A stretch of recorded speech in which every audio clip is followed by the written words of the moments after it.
Jesus Christ, the living cornerstone, crucified and risen to redeem us.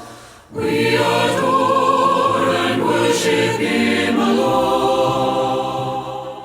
에베소서 1장 17절부터 19절까지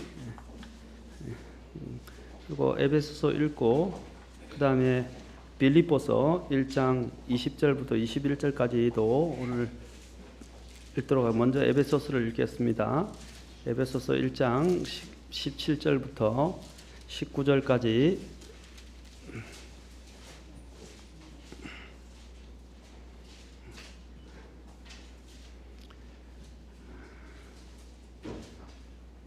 자, 한 음성으로 읽도록 하겠습니다. 시작.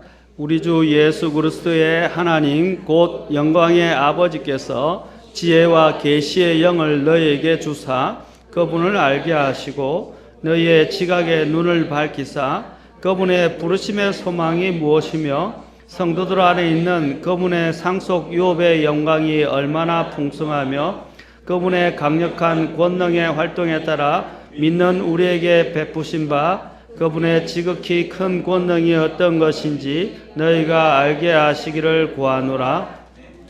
빌립보서 1장 20절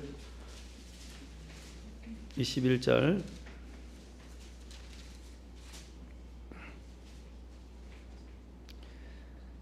자, 같이 읽겠습니다. 시작. 나의 간절한 기대와 소망에 따라 내가 아무 일에든지 부끄러워하지 아니하고 항상 그러하였듯이 지금도 온전하고 담대히 하여 살든지 죽든지 내 몸에서 그리스도를 높이고자 하나니 내게는 사는 것이 그리스도시요 죽는 것이 이득이니라.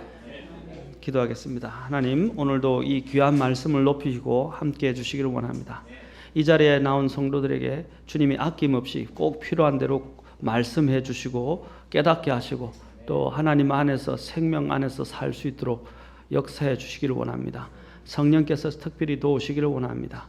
이 자리에 주님 함께하지 못한 우리 또 지체들 또 아픈 사람들을 기억해 주시고 특히 하나님 사랑이가 빨리 또 나을 수 있도록 우리 나이를 기억해 주시고 또한 고준이도 고열에서 빨리 나아서 또한 다음 주에는 꼭 볼 수 있도록 인도해 주시기 원하고 또 저희 살아가는 동생에게도 주님의 한 긍휼을 베푸셔서 지금 갑자기 악화된 그 투병에서 빨리 회복되어져서 주님을 위해서 더 살 수 있도록 주님이 주님의 뜻이라면 허락해 주시기를 원합니다. 주님께 이 모든 시간 주님께 의탁합니다. 함께 해 주시기를 원하며 예수님의 귀한 전함을 받들어 기도합나이다. 아멘. 네, 앉으시겠습니다. 지난주에 제가 소망이 주는 효력에 대해서 이제 같이 함께 살펴봤습니다. 우리 소망이 주는 효력, 우리가 살든지 죽든지 이제 우리가 주님을 위해서 살아야 될 목적과 의미와 가치를 가지게 되었다라고 말했습니다. 그래서 사도 바울에게 있어서 산다는 것도 주님을 위한 하나의 기회이며 더 많은 기회를 가질 수 있고 더 많은 열매를 주님께 가져다 드릴 수 있는 기회다라고 말씀드렸습니다. 그리고 또한 사도 바울에게 죽는다는 것은 이제 영혼이 안식으로 들어가서 우리 주님과 함께 보내게 되는 그것은 너무나 기쁜 일이고 감사한 일이다라고 이야기했습니다. 그래서 그가 죽는 것은 오히려 더 자신에게 더 좋은 일이고 또 그것이 더 간절히 바라는 바라고 이야기했습니다. 자, 그러나 하나님께서 그에게 살려주신 목적대로 그냥 살게 해주셨다면 그 살게 해주신 대로 또한 목적이 있다는 것입니다. 아까도 말씀드렸지만 바로 다른 사람을 위해서 주님을 위해서 그리고 다른 사람을 위해서 살 수 있는 또한 기회를 주신 것이다 라고 그는 생각했던 것입니다. 그래서 그는 살든지 죽든지 그것은 그에게 문제가 되지 않았습니다.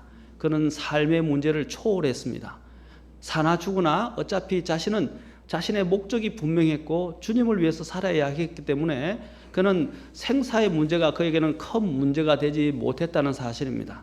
우리가 이러한 사도 바울의 이러한 생사를 초월하는 이런 확신과 그의 삶의 자세는 어디서 나온 것입니까? 주님에 대한 소망을 두고 있었기 때문입니다. 하나님을 붙잡았기 때문입니다.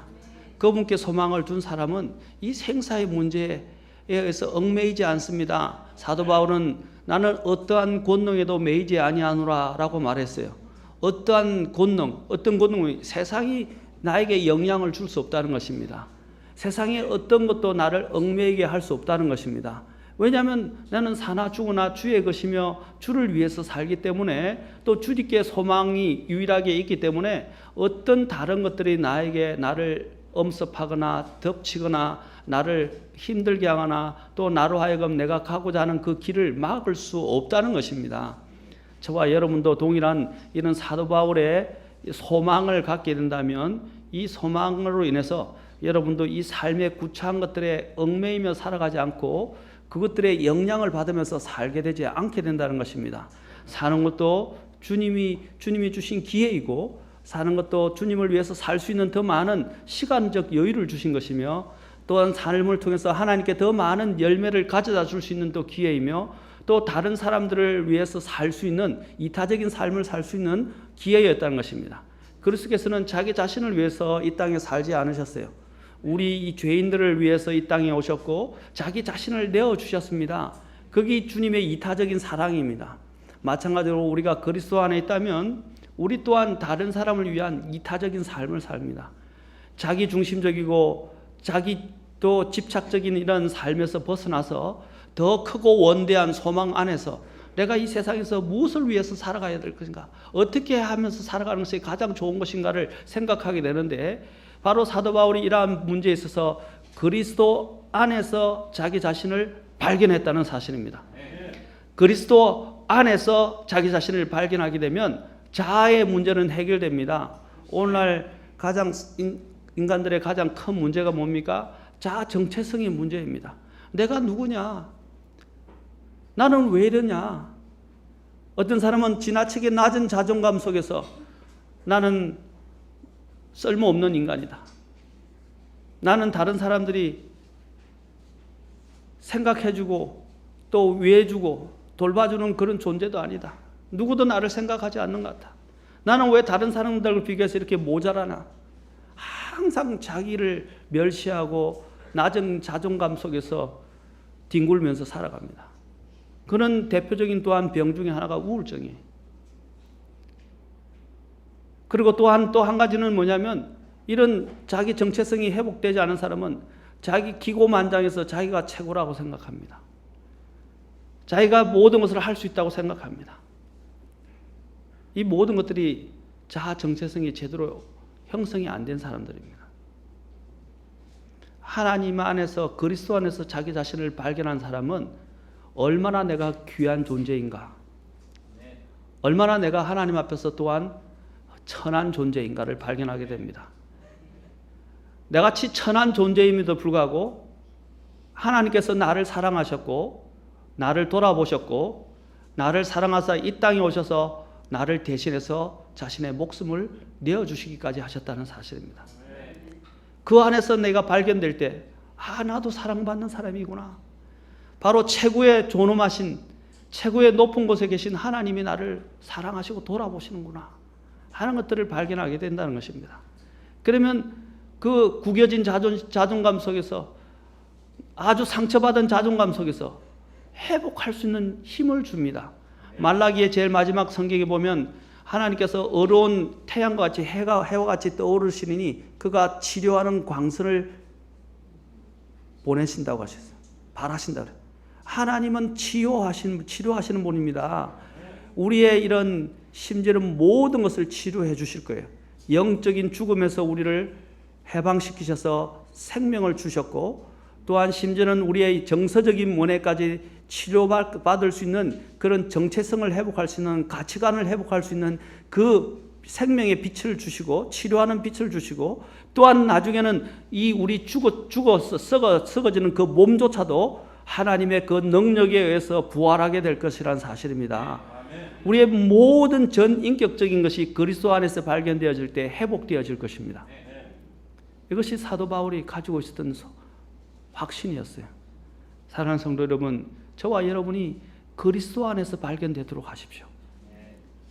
그리스도 안에서 내가 누구인가를 발견하십시오. 그러면 내가 지천하고 버림받아 마땅하고 누구도 돌아보지 않는 자를 그처럼 사랑하신 주님의 사랑을 경험하게 되고, 그 사랑 안에서 여러분은 내가 회복되어지고 변화되어지는 것을 보게 됩니다. 이 아이들이, 정서가 부족한 아이들이 왜 그러냐면 부모의 사랑을 확인하지 못했기 때문입니다. 부모의 참 사랑을 그가 느끼기 시작하면 아이가 불효자가 효자가 돼요. 바뀌게 됩니다. 마찬가지입니다. 저희가 그리스도 안에서 내가 누구인가를 발견하게 되면 나의 삶은 변화가 오게 되고 광명이 찾아오게 됩니다. 사도 바울은 바로 그리스도 안에서 자기 자신을 발견했습니다. 그래서 어찌하든지 이제 그분의 부활에 참여하기를 원했어요. 그 부활은 제가 더 좋은 부활이라고 말씀드렸습니다. 그는 더 좋은 부활, 그가 부활에 참여하는 게 아니라 더 좋은 부활, 앞으로 주님 안에서 더 많은 영광을 누리게 될 그것을 바라보면서 그는 이 삶을, 이 고된 삶을 그는 견디면서 더 담대하게 살아갔던 것입니다. 자, 그러면 우리가 이제 이 소망이 주는 효력에 대해서 사도 바울이 살든지 죽든지에 대해서 살펴봤는데, 이제 정말 효력에 대해서 몇 가지 살펴보도록 하겠습니다. 첫째, 이 소망이 주는 효력은, 우리가 가진 이 소망은 우리로 아무 일에도 부끄러워하지 않게 만들어줍니다. 오늘 아까 빌립보서 1장 20절을 보십시오. 20절을 보면 나의 간절한 기대와 소망에 따라, 기대와 소망에 따라 내가 아무 일에든지 부끄러워하지 아니하고.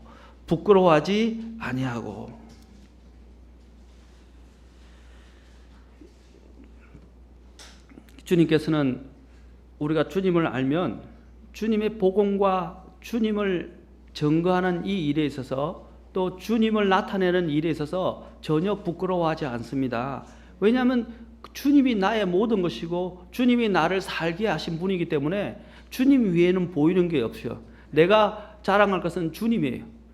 제가 이전에 재능교육 기획실에서 근무할 때에, 그 전에도 말씀드렸지만 제일 먼저 가는 게 뭐냐면 우리 상품이 얼마나 좋은가 하는 것입니다. 우리 상품, 특히 이 교육 자료가 얼마나 좋은지, 교육 자료의 원리부터 시작해서 만들어진 취지와 그 안에 있는 다른 제품과, 그래서 우리의 경쟁사가 있는데 구몬, 그 다음에 눈높이 대교, 그 다음 웅진, 이런 다른 회사들을 다 비교하면서 특별히 우리 제품이 좋은 이유가 뭔지를 설명합니다. 그래서 그 나온 이름이 뭐냐면 스스로 학습법. 제가 지금 재능교육을 선전하는 게 아닙니다. 스스로 학습법이 나왔어요. 스스로. 그래서 누구든지 스스로 이렇게 하면서 원리를 배워서 더 많은 응용 문제를 해결할 수 있도록 도와준다라는 거예요. 그래서 스스로 할 수 있도록 도와준다. 그게 가장 중요한 핵심 표제였어요. 그걸 계속 비교하면서 사람들에게 가르쳐 주기 시작합니다. 그러니까 사람들이 그걸 들으면서, 우리 제품이, 거기 있는 회사 사원들이 제품이 최고구나. 또 교사들이 있어요. 거기 이제 우리가 교사들이 보내는데 방문교사죠. 그 방문교사들이 그것들로 인해서 계속 배우니까 이제 나가서 어떻게 하냐면 사람들에게 영업을 하면서 우리 제품이 이렇게 좋습니다. 대교에 비해서, 눈높이에 비해서, 구몬에 비해서, 웅진에 비해서 어떤 점들이 좋습니다 하면서 계속 이야기를 하는 거예요. 왜? 좋다고 확신이 이제 들고 이제 직접 이렇게 배우고 나니까 이 점이 다르구나 하는 걸 알게 된 거예요. 그러니까 장점을 소개하기 시작합니다. 부끄러움이 없어요. 그런데 다른 사람들은 할 수 있지만 자기에게는 그것이 확신이기 때문에 그건 아랑곳하지 않았어요. 그냥 가서 선전을 하는 거예요. 마찬가지입니다. 저희들이 그리스도를 제대로 발견하고 그리스도의 가치를 안다면 절대로 우리가 그리스도를 다른 사람에게 전하고 내 삶을 통해서 그리스도를 나타내는 부분에서 부끄러워하지 않는다는 것입니다. 그것이 사도 바울이 지금 이야기하는 것이, 모든 아무 일에든지 부끄러워하지 않는다 그랬어요. 왜냐하면 주님 안에 있는 기대와 소망 때문이었습니다. 주님께서도 말씀하셨습니다. 주님께서 이 베드로를 꾸짖으셔서 사탄아 내 뒤로 물러가라. 너가 하나님에게서 난 일을 좋아하지 아니하고 사람에게서 난 일을 좋아하는도다 라고 말씀하시면서 주님이 말씀한, 누구든지 나를 따라오려거든 자기를 부인하고 자기 십자가를 지고 나를 따를지니라 라고 말씀하시면서 뒤에 뭐라고 말씀하신지 아십니까? 자기 생명을 구원하려 하면 생명을 잃을 것이고 또 나와 복음으로 인해 자기 생명을 잃는 자는 바로 그것을 구원하리라 라고 하시면서 마지막에 이 말씀을 하셨습니다. 마가복음 8장 38절에서 말씀하십니다. 제가 천천히 읽을 테니까 잘 들으십시오. 그러므로 누구든지 이 음란하고 죄 많은 세대에서 나와 내 말들을 부끄러워하면 사람의 아들도 자기 아버지의 영광 중에 거룩한 천사들과 함께 올 때에 그를 부끄러워하리라. 누구든지 나와 내 말들을 또한 누가복음 9장 26절에서 똑같이 또한 말씀하고 있습니다. 여러분이 정말 그리스도를 정말 발견하고 그리스도 안에서 나를 발견했다면, 내가 누구인지를 알고 내가 얼마나 사랑받는지를 알고 그것도 그분이 나에게 어떠한 생명을 주시는지를 안다면 나는 절대로 부끄러워하지 않습니다. 그리스도를 소개하고 그리스도를 나타내고 그리스도를 심지어는 밖에 나가서 목이 터지라고 선포하는 그 부분에서도 부끄러워하지 않습니다. 요즘 그리스도인들의 문제가 뭡니까? 교회 다닌다는 사람들이 밖에 나가서 자기를 대신해서 그 복음을 어떤 분들은 선포하는 분들이 있어요. 물론 내가 생각하는 방식과는 다른 방법으로 그리스도를 선포합니다. 그런데 어떤 사람들은 그리스도인이라면서 왜 저런 식으로 복음을 전할까? 저래가지고 효과가 있을까? 저런 식으로 복음을 전하면 오히려 부끄럽지 않아? 사람들이 욕하지 않아? 그럼 나는 어떤 식으로 전하고 있습니까? 자기는 하지도 않아요. 두 가지 방향이 나도. 저도 나가서 이전에는 거리 설교를 했습니다. 바깥에서 직접 지하철 역사에서 복음을 하곡동에 있을 때 복음을 선포했어요. 목이 터지라고 토요일 날 우리 형제들과 함께 돌아가면서 계속 버스 정류장에서 지하철에서 나오는 사람들을 향해서 예수님에 대한 복음을 선포했습니다.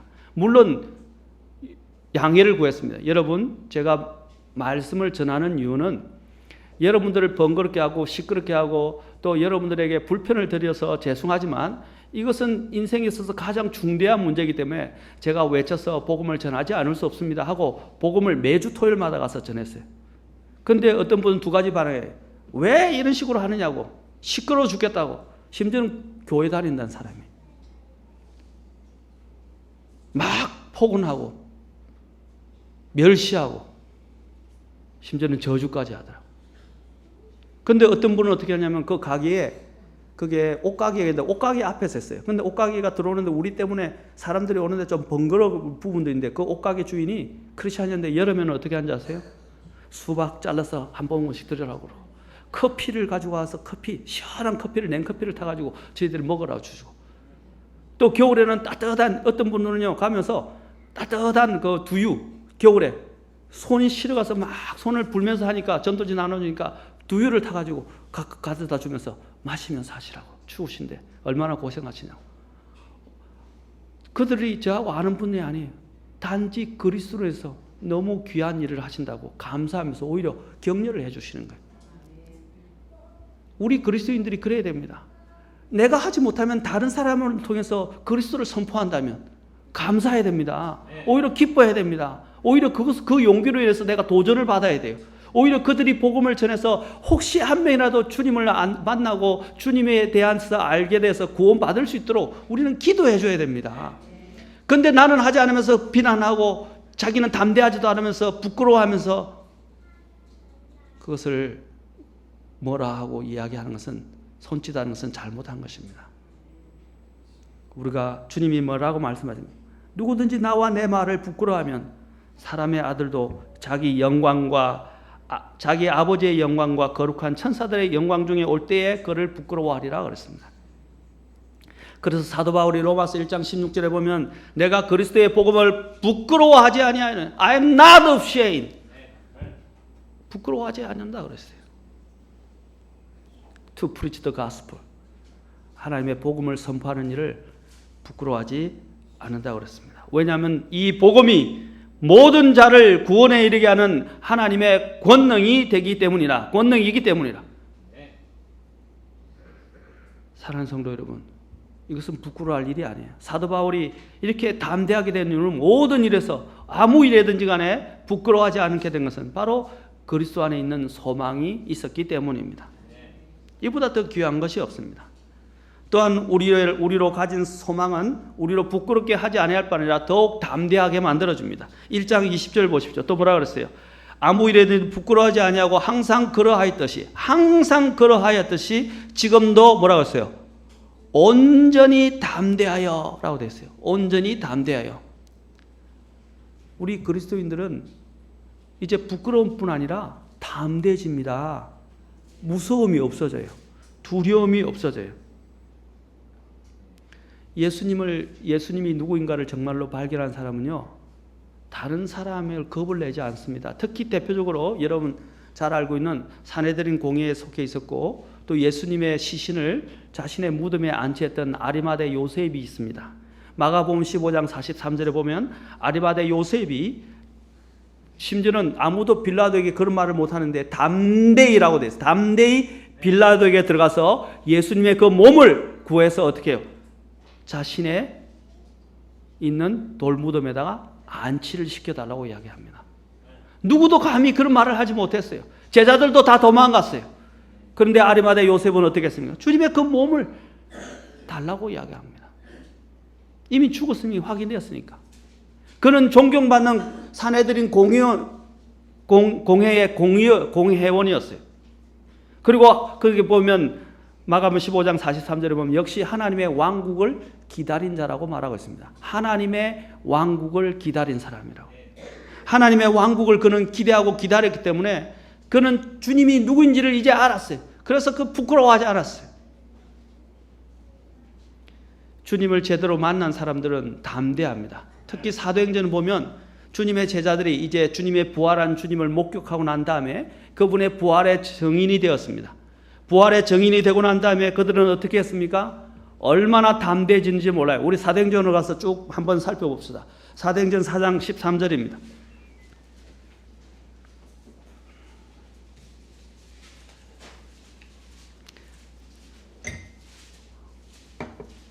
사도행전 4장 13절입니다. 자, 보십시오. 이제 이 베드로와 요한이 복음을 전하는 문제로 인해서 굉장히 문제가 생기기도 했습니다.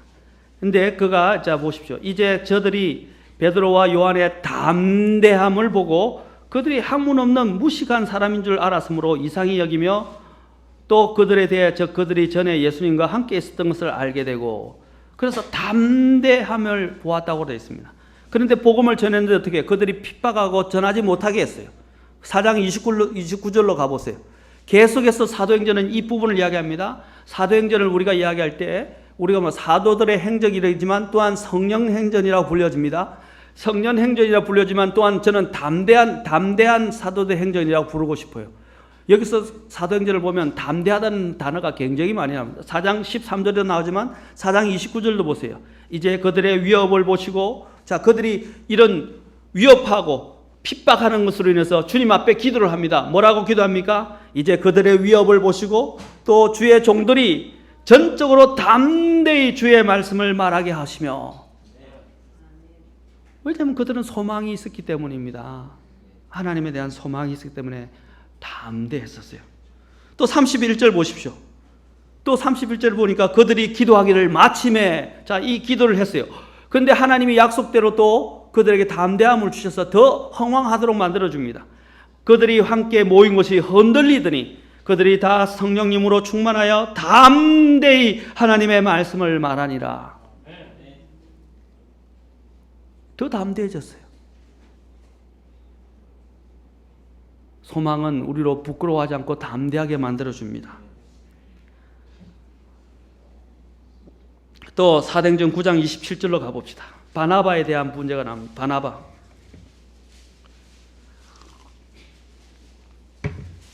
바나바가 사울을 데리고 이제 사도들에게 갑니다. 자, 9장 27절에 바나바는 그 사울을 데리고 사도 바울이죠. 사도들에게 가서 그가 길에서 주를 본 것과 또 그분께서 그에게 말씀하신 것과 다마스크에서 그가 예수님의 이름으로 뭐라고 했어요? 담대히 선포한 것을 그들에게 밝히 말하니라. 여기는 두 가지가 나옵니다. 바나바의 담대함이고 또 하나는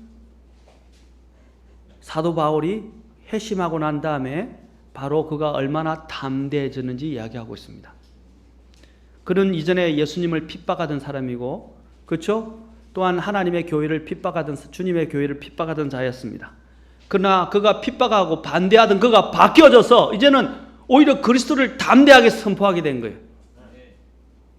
뭐가 이 삶을, 그의 삶을, 그의 가치관을, 그의 앞으로 방향을 이렇게 바꾸게 만들었습니까? 바로 그리스도 안에서 가진 소망 때문이었습니다. 소망 때문이었어요. 그리고 9장 29절을 보십시오. 주 예수님의 이름으로 담대히 말하고, 주 예수님의 이름으로 또 담대히 말하고. 그 보십시오. 이렇게 하니까 그들이 그를 죽이려 했다고 되어 있습니다. 그런데도 불구하고 그들은 그것에 두려워하지 않고 오히려 더 담대히 나아가서 말씀을 선포했다는 사실입니다.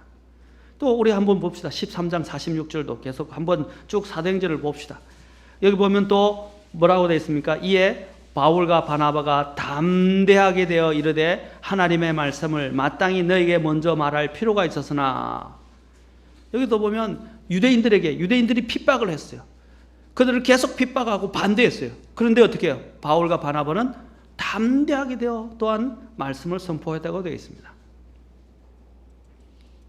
또한 사도행전 14장 바로 그 뒤에 3절에 보면 또한 사도 바울과 그들은 또 어떻게 했습니까? 자, 이렇게 설명되어 있습니다. 그러므로 그들이 오랫동안 머물며 주 안에서 담대하게 말하며 그분께서 그들의 손으로 표적들과 이적들을 행하게 허락하사 자신의 은혜의 말씀에 증거를 주시니라. 그들이 담대히 말씀하니까 주님께서 더 많은 은혜의 말씀에 증거를 주셨다고 말씀하시고 수많은 표적들과 이적들을 행하도록 인도해 주셨다는 것입니다. 또 18장 26절에 보십시오.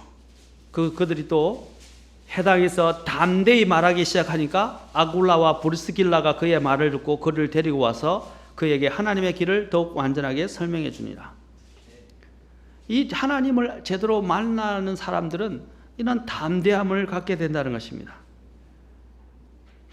또 사도행전 19장 8절에 보면 또한 해당에 들어가서 석 달 동안 사도 바울이 담대히 말하는 것을 보게 됩니다. 하나님의 왕국에 관한 것들을 계속 담대히 이야기합니다. 하나님의 왕국, 이것은 우리의 소망입니다.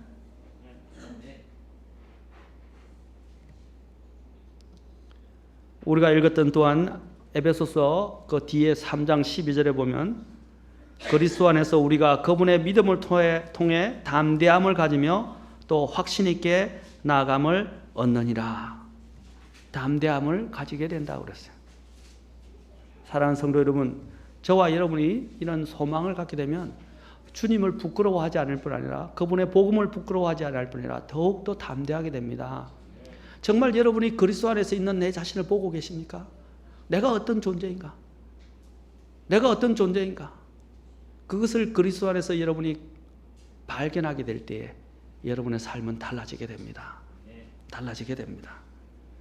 아까도 얘기했지만 저도 재능교육 가서 공부를 배우고 나니까 재능교육이 좋다고. 그래서 우리 집사람이 옛날 우리 아이들 학습 재료로 공부시킬 때 우리 집사람이 자꾸 눈높이를 부르더라고요. 그래서 제가 왜 재능교육을 안 부르냐고, 재능교육이 더 좋다고, 스스로학습법이. 제가 이제 이렇게 우스갯소리로 한 적도 있는데, 여러분, 내가 가지고 있는 것들에 대해서 확신이 있으면요 부끄러워하지 않아요. 그리고 또 담대해. 그리고 자신 있게 이야기할 수 있습니다. 저와 여러분들이 주님을 정말로 만났다면 이런 자신 있는 일들을 할 수 있습니다. 여러분, 로마서 강의에 특히 우리가 잘 아는 로이드 존스 목사님의 로마서 강의 2권 102쪽에 보면 이렇게 나와 있습니다. 순교의 비결, 소망의 확신이라고 되어 있어요. 우리의 믿음의 선배들이 순교하게 된 것이 바로 소망의 확신 때문이었다 하면서 이렇게 기록하고 있습니다. 한번 들어보십시오. 이는 전 역사를 통해서 성도와 순교자들의 보편적인 간증입니다. 그들로 하여금 그렇게 영광스러운 죽음으로 죽을 수 있도록 한 것은 그들 앞에 있어 그것을 그렇게 분명하게 보았던 이 소망이었습니다. 스데반의 기록으로부터 여태까지 계속되었던 것입니다. 그 점은 순교사에 있어서 영광스러운 것입니다. 무엇이 그들로 하여금 그렇게 영광스럽게 죽을 수 있게 하였습니까? 해답은 그들이 소망을 확신했다는 것입니다. 믿음으로 말미암아 어렵다 하심을 받은 사람은 하나님의 영광을 바라고 즐거워하였던 것입니다. 그들은 그것을 알고 확신하였습니다. 그래서 죽어가면서 잔인한 사람들의 얼굴을 보고 미소를 지을 수 있었던 것입니다. 실제로 여러분이 왈도파, waldensian이라고 하는 여러분 13세기부터 18세기에서 대표적으로 활동을 했던 왈도파들의 삶을 보십시오. 우리의 믿음의 선배 베프티스트들의 활동을 보면요, 그들이 얼마나 모진 핍박 가운데서 심지어는 그들의 간정 때문에 그들을 포획해서 잡아서 죽이려고 했던 사람들이 그들이 죽어가는 그 담대한 모습을 보고 어떻게 한지 아십니까? 마음이 녹기 시작했어요. 심지어는 자기들이 잡아 죽이는데도 불구하고 화형시키고 또한 수장시키고 고문을 하면서 죽이는데도 불구하고 뭐라고 하는지 아십니까? 저들을 용서해달라고. 그러면서 주님께 자신의 영혼을 맡기면서 환한 모습으로 죽어가는 그 모습을 보고 그들이 찔려서 어떻게 되는지 아세요? 그들을 죽이던 그 사람이 회심을 해서 변화돼서 자신도 동일한 그 죽음의 대열에 참여하기 시작했어요.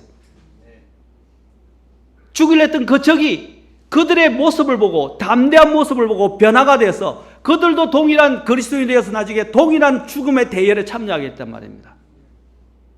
무엇이 그들로 하여금 그런 삶을 바뀌게 만들었습니까? 그리스도 안에서 갖게 된 그들의 소망을 보았기 때문입니다. 사랑하는 성도 여러분, 그래서 이렇게 이야기하면 계속 들어드리겠습니다. 그래서 그들에서 죽어가면서 잔인한 사람들의 얼굴을 보고 미소를 지을 수 있었던 것입니다. 그것은 놀라운 이야기입니다. 전 세기를 걸친 모든 시대의 순교 이야기를 읽으십시오. 그러면 매 경우에서 여러분들은 그들의 비결이 자기들이 어디를 가고 있는가를 정확히 알았던데 있었던 것을 발견하게 될 것입니다. 그들은 그들이 다가가고 있는 영광을 보았고 그 영광을 어렴풋하게나마 체험했기 때문에 그들은 그 영광을 확신했던 것입니다. 소망이 부끄럽게 하지 않았습니다. 오히려 우리에게 확신을 줍니다. 그리고 우리로 하여금 넉넉히 이기게 하는 것입니다. 또한 우리가 그것을 확고하게 볼 수 있는 것과 같이 모름지기 좌절감을 낼 만하고 패배케 할 만한 일들을 자랑할 수조차 있습니다. 라고 기록하고 있습니다. 사랑하는 성도 여러분, 순교자들이 담대할 수 있는 것은 바로 그리스도 안에 있는 이 소망을 가졌기 때문에 부끄러워하지 않고 담대했던 것입니다. 그래서 오늘 사도 바울이 뭐라고 했어요?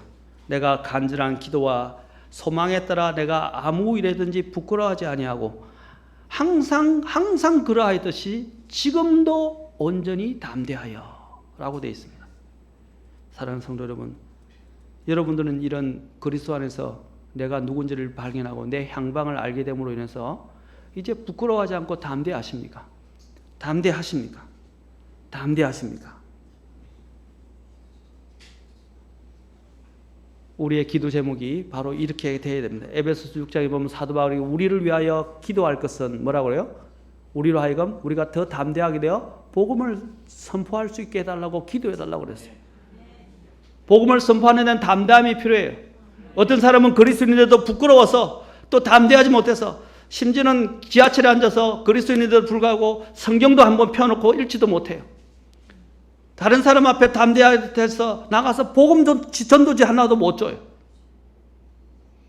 그리스도를 소개하지도 못해요. 다른 사람이 나를 어떻게 생각할까 부끄러워서. 그게 우리의 모습 아닌가요? 그러면 그리스도는 나에게 누구입니까? 오늘 여기 영업사원들도 계실 거예요. 영업사원 있다면 한번 손 들어보세요. 영업하시는 분 있다면. 영업하시는 분은 어떻게 해요? 내가 좋든 안 좋든 어떻게 해요?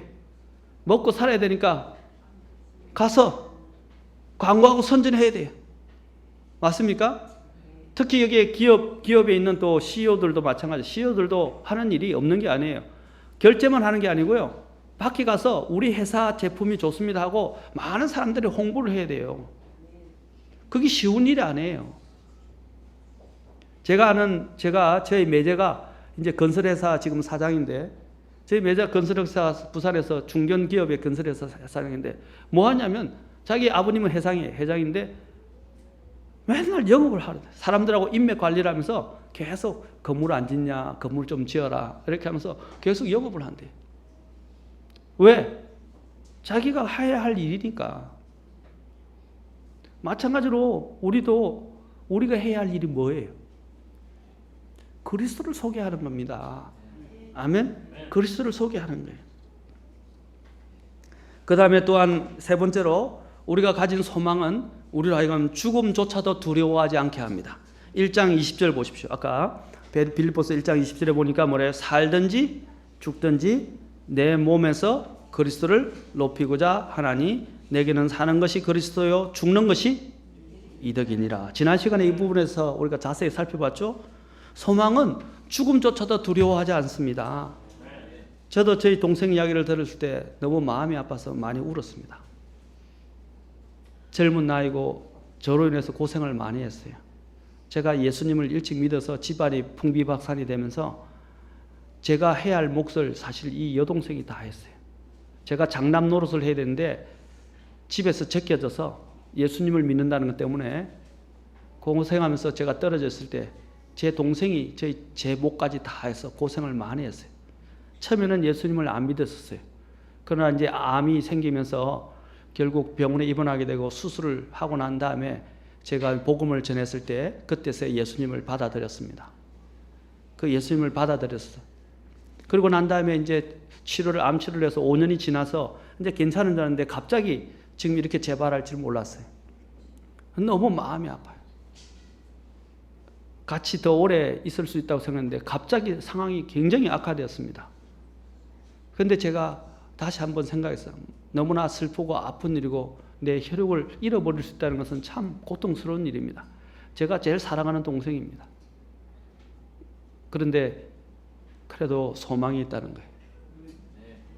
죽고 난 다음에 하늘에서 볼 수 있으니까.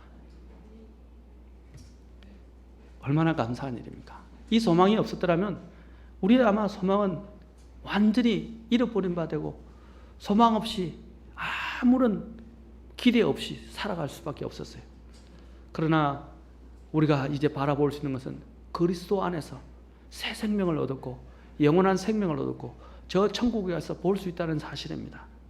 사랑하는 사랑하는 사람을 잃는다는 것은 정말 슬픈 일입니다. 고통스러운 일입니다. 그럼에도 불구하고 우리가 그 죽음과 그 죽음의 두려움과 고통을 이길 수 있는 이것은 무엇입니까? 바로 주님이 주시는 소망 때문입니다. 그래서 제가 문자를 보냈어요, 동생한테. 예수 그리스도 안에서 가진 소망에 대해서 문자를 보냈어요. 사랑하는 성도 여러분, 우리는 그리스도가 있기 때문에 소망이 있다는 것을 감사해야 합니다. 히브리서 2장 14절 갑시다. 2장 14절 15절 잠깐 보겠습니다. 히브리서 2장 14절 15절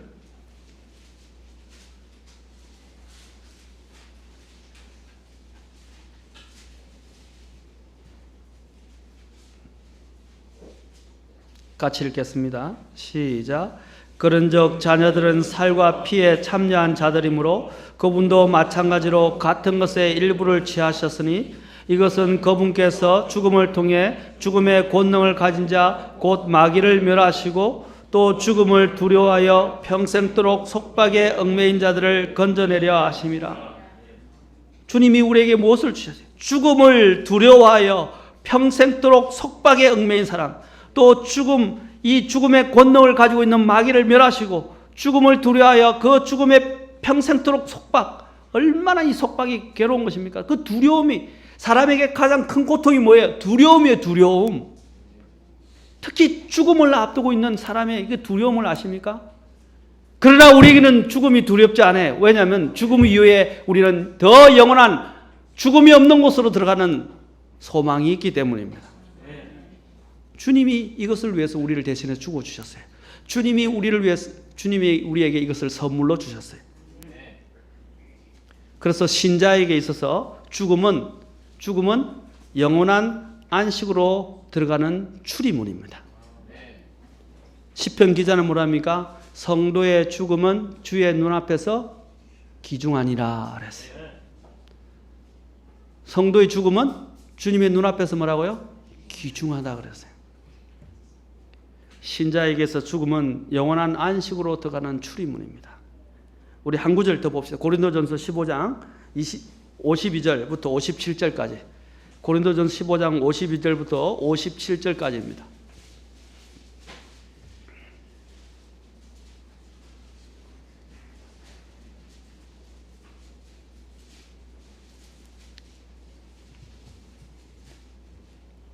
우리 같이 한번 소망을 가지고 한번 읽어보도록 하겠습니다. 시작. 나팔 소리가 나매 죽은 자들이 썩지 아니할 것으로 일어나고 우리가 변화되리니 이 썩을 것이 반드시 썩지 아니함을 입고 죽을 것이 반드시 죽지 아니함을 입으리로다. 그리하여 이 썩을 것이 썩지 아니함을 입고 이 죽을 것이 죽지 아니함을 입을 때에는 기록된 바 사망이 승리 가운데 삼켜졌다 하신 말씀이 성취되리라. 오 사망아 너의 쏘는 것이 어디 있느냐? 오 무덤아 너의 승리가 어디 있느냐? 사망에 쏘는 것은 죄요 죄의 힘은 율법이니라. 그러나 우리 주 예수 그리스도를 통하여 우리에게 승리를 주시는 하나님께 감사하노라. 아멘. 죽은 자들이 썩지 아니할 것으로 일어날 것이라고 말하고 있습니다.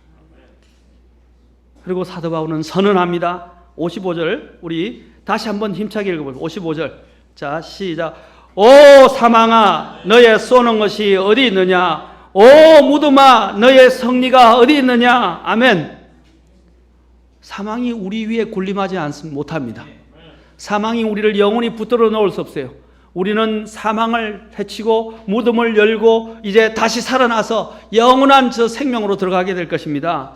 그 생명을 주신 분이 누구입니까? 예수 그리스도예요. 그리고 57절에 우리 주 예수 그리스도를 통하여 우리에게 사망에 대해서도 승리를 주시는, 사망에 대해서도 승리를 주시는 하나님께 감사하니라.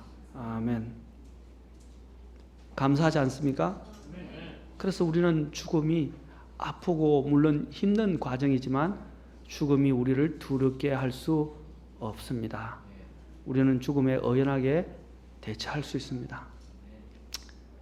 참 아픈 일이지만 오히려 이 한많은 세상, 여기 있는 이 고통스러운 세상, 죄 많은 세상, 이 더러운 세상에서 더 많은 죄를 짓는 것보다 차라리 천국에 가서 안식하는 것이 더 나을 수도 있어요. 쉬운 일은 아닙니다. 그러나 우리가 이 소망이 있기 때문에 우리는 견딜 수 있는 것입니다.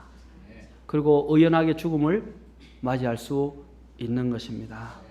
왜 그리스도인들이 죽을 때 그렇게 평안하게 죽어갑니까? 왜 그렇게 평안하게 죽어요? 다른 데서는 볼 수가 없는 모습입니다. 우리 얼마 전에 지난주 화요일 날 조희숙 자매님 모친의 병원의 신방에서 예수님을 말을 잘 못하시고 잘 못 알아들으시는데 그날은 정신이 좀 드셔서 또렷또렷하는데 말은 잘 못하시는데 얼마나 또박또박 대답을 하시고 감사한지 모르겠나. 감사합니다 이렇게 하시면서 막 감사를 표현하는데 얼마나 기뻤는지 몰라요. 속이 시원하다고 말씀하셨어요. 예수님 만나니까 기다리고 계셨어요. 얼마나 기쁜지요. 이제는 우리에게는 조이수 자매는 소망이 있어요. 혈육이 어머니 한 분만 남았대요. 오빠가 있었는데 오빠도 일찍 돌아가시고 이제 어머니가 있는데 어머니 돌아가시면 어떻게 하느냐. 마음이 아프시겠죠. 그렇죠? 너무 병석이 또 오래 계셨어요. 그런데 이제 소망은 뭡니까? 이제 돌아가서도 영원히 만날 수 있다는 거예요.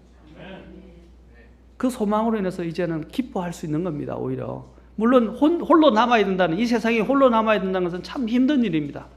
그러나 어떻게 해요? 이제 장차 올 세상에서 다 볼 수 있다는 것은 또한 큰 소망이며 이 지금 외로움을 이길 수 있도록 만들어 줄 것입니다. 네 번째로 우리가 가진 소망은 살든지 죽든지 그리스도를 높이도록 해줍니다.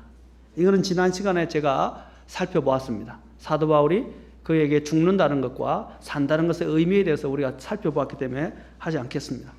우리가 가진 소망은 어찌하든지 이제 내가 그리스도가 내 중심이고 그리스도가 내 삶의 목표가 되기 때문에 살든지 죽든지 우리는 우리의 몸 안에서 그리스도를 높이고자 할 것입니다. 다섯 번째로 우리가 가진 소망은 우리로 하여금 이러한 어려운 세상 가운데서 두려워하지 않게 할 뿐 아니라 즐거워하게 합니다. 어떻게 그게 가능합니까? 가능합니다. 그리스도 안에 있으면 가능합니다. 그래서 사도 바울이 옥중서 쉬는 적인데 빌립보서에 보면 빌립보서 주제가 뭡니까? 그리스도 안에서 기뻐하는 삶입니다. 어떻게 해서 그가 옥중에 있었고 옥중에서 이렇게 어려운 가운데 있는데 어떻게 기뻐할 수 있습니까? 빌립보서 4장 4절에 그 비결이 나와. 빌립보서 4장 4절에 봅시다.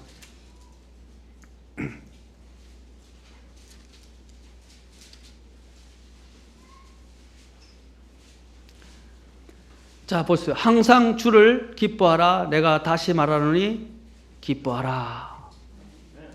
그가 이 비결을 어떻게 해서 배웠습니까? 주님 때문에 배운 거예요. 주님으로 인해서. 4장 13절 보십시오. 나를 강하게 하시는 그리스도를 통해 내가 모든 일을 할 수 있느니라. 그가 기뻐할 수 있었던 이유는 바로 그리스도 안에서 소망을 갖고 있었기 때문입니다. 로마서 5장으로 가보시면 로마서 5장 2절부터 5절에도 이런 말합니다. 그리고 12장 12절에서도 말합니다. 우리가 그분을 통해 지금 우리가 서 있는 이 은혜 안에 믿음으로 들어감을 얻었으며 하나님의 영광의 소망을 기뻐하느니라. 이 사도 여러분 알고 있는 아브라함이 사실은 예수님을 실제로 보지는 못했어요. 그러나 그가 이제 주님 앞에서 우리가 현현하신 주님을 만나기는 했습니다. 그런데 아브라함에 대해서 어떻게 묘사하고 있습니까? 예수님이 직접 언급해요. 아브라함이 그리스도의 주의 날을 보고 기뻐하였다고 되어 있습니다. 주의 날을 보고. 바로 그 주님을 만나게 될 그 영광의 소망을 바라보면서 이 땅을 어떻게 해서요? 나그네와 순례자처럼 살았고 자신이 떠나온 본향을 생각하냐고 하늘 본향을 생각하면서 그 모든 순례의 여정을 잘 마치면서 인내하면서 모든 것을 이겨냈다는 사실입니다. 그런 힘이 어디서 오는 것입니까? 바로 그가 영광의 소망을 바라보았기 때문입니다.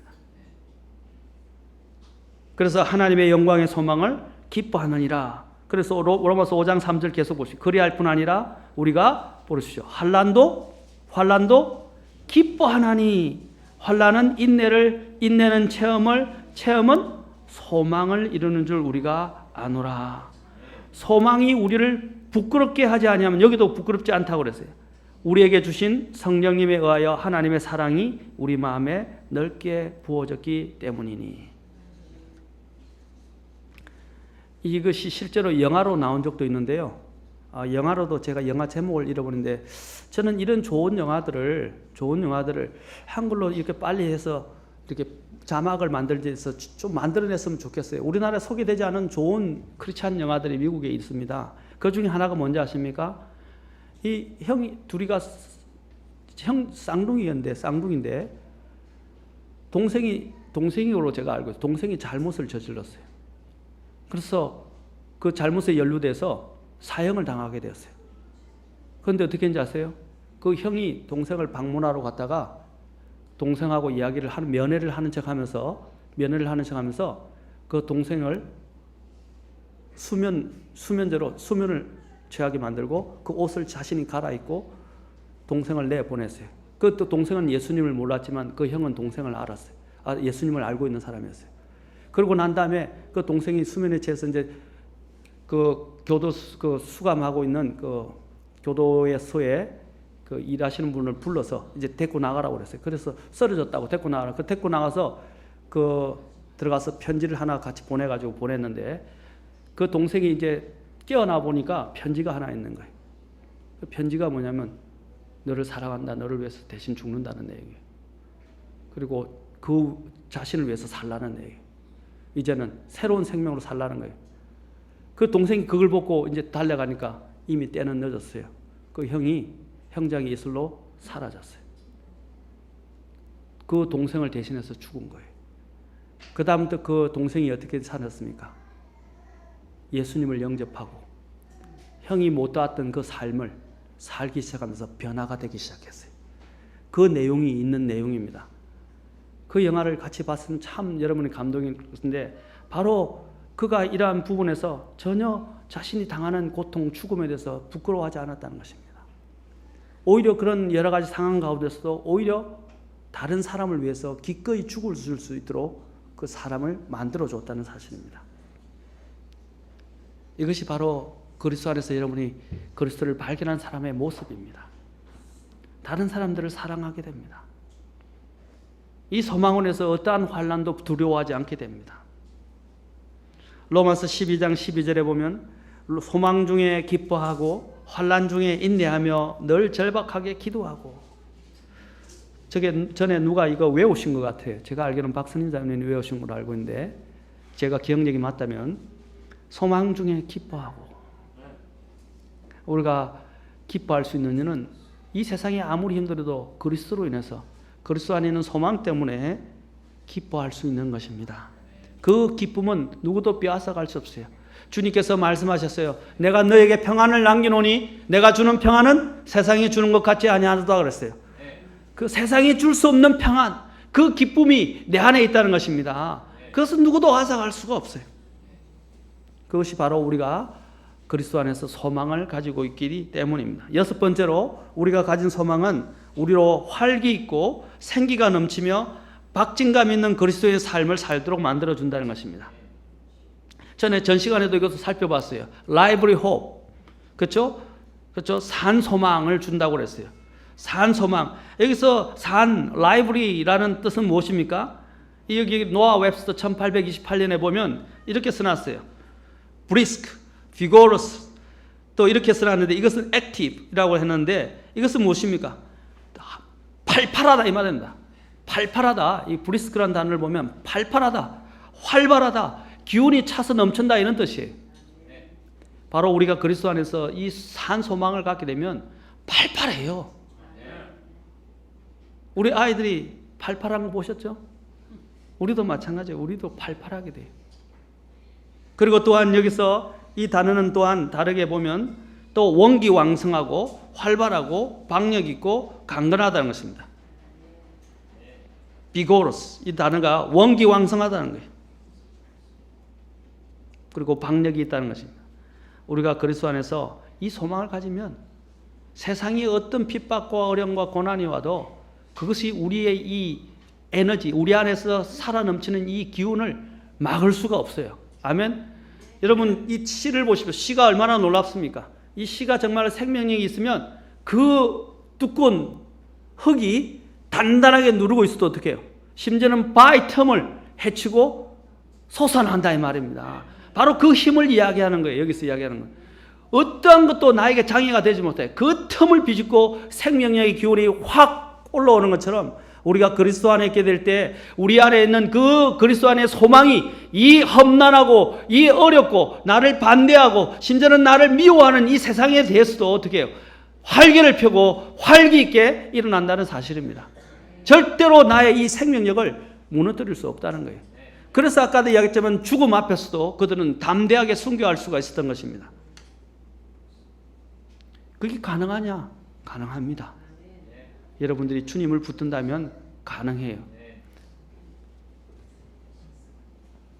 그래서 베드로전서 1장 3절에서는 예수 그리스도를 부활하게 하심으로 우리를 다시 낳아사 산 소망에 이르게 하셨으며,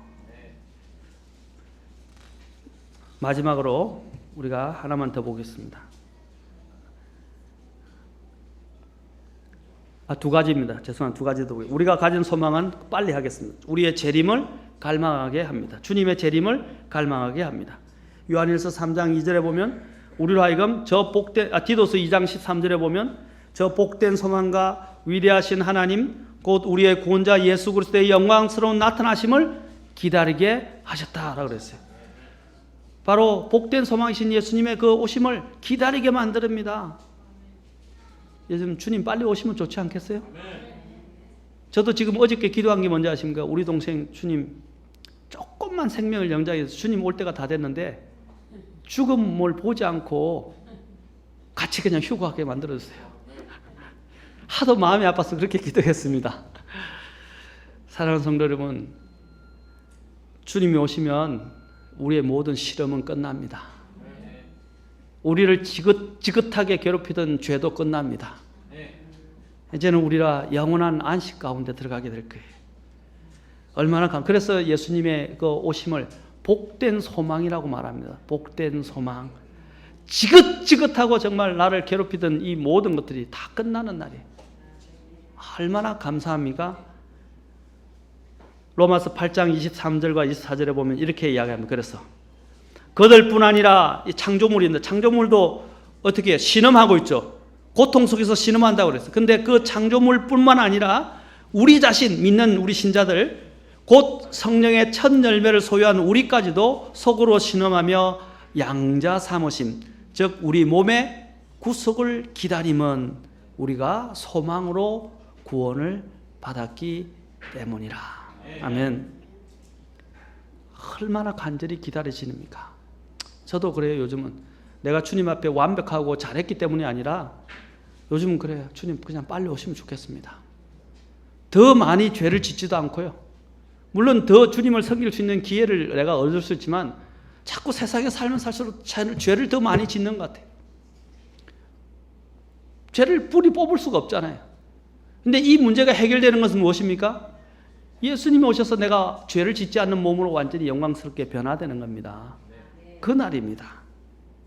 그게 그래서 소망이에요. 자, 저도 요즘은 빨리, 예전에는 더 살고 싶어서 애착을 많이 가졌는데 이제 요즘은 삶에 집착이 없어졌어요. 그냥 주님이 주시는 대로 그냥 최선을 다해서 그냥 열심히 사는 겁니다. 살든지 죽든지 내 몸 안에서 그리스도를 높이고자 하렵니다. 마지막으로 우리가 가진 소망은 주님께서 우리에게 가져다 주실 영원한 상속을 바라보게 합니다. 복된 소망이신 예수님을 바라보길 뿐 아니라 영원한 상속을 바라보게 합니다. 그래서 아까 우리를 낳아서 산 소망에 이르게 하셨는데 1장 4절에 보면 베드로전서 썩지 않고 더럽지 않으며 사라지지 아니하고 너희를 위해 하늘에 마련된 상속 유업을 받게 하셨다. 참 우리를 구원해 주셔서 이 지긋지긋한 세상과 죄로부터 우리를 해방시켜 주시고 건져 주시는 것도 감사한데 상속까지 주시겠다 그래요. 감사하지 않아요? 상속까지. 너무너무 감사합니다. 제가 이 참 재밌는 잠깐만 우스개가 아니고요. 실제로 있었던 이야기인데 어떤 분이 엄청난 상속을 남겼는데요. 이 상속을 받을 자녀가 없다 보니까 미국에서는 상속이 없으면 그 다음에 그 조카에게 넘어갑니다. 가까운. 그래서 그 조카가 한 명이 있었는데 그 조카가 심장이 안 좋았어요.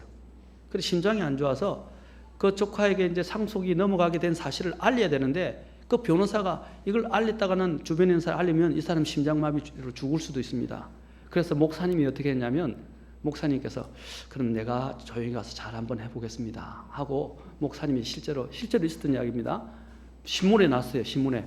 그래서 그 목사님이 그분을 만나서 당신이 혹시 이 세상을 살다가 혹시 누군가가 엄청난 재산을 남겨서 당신에게 그 재산이 주어진다면 어떻게 하시겠습니까? 그렇게 이야기를 했어요. 이제 그 마음을 미리 준비시키기 위해서. 그러니까 그분이 뭐냐면 너무 감사한 일이지만 저는 그것을 교회에 다 헌납하겠습니다. 정말이에요. 교회에 헌납하겠습니다 그랬어요. 왜냐하면 재물에 욕심이 없이 살았으니까. 엄청난 재산이었어요. 수십억이 넘는 재산이었으니까. 그 말을 듣자 목사님이 심장마비로 돌아가셨어요. 신문에 났습니다. 신문에. 저도 어이가 없었어요. 목사님이 믿음이 없었던 것 같아요. 사랑하는 성도 여러분, 우리에게는 엄청난 상속이 우리를 기다리고 있습니다. 나중에 그 상속을 보더라도 심장마비 걸리지 마시기 바랍니다. 하나님이 주실 것들을 바라보는 그 소망, 우리로 하여금 살 수 있는 이유와 목적을 갖게 해주고 이 세상을 살아갈 때도 담대하고 힘있게 살아갈 수 있도록 만들어주는 것이 우리가 그리스도 안에 갖게 된 소망입니다. 아멘.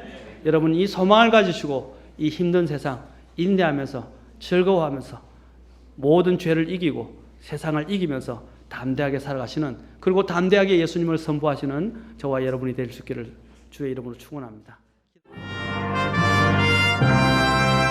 We are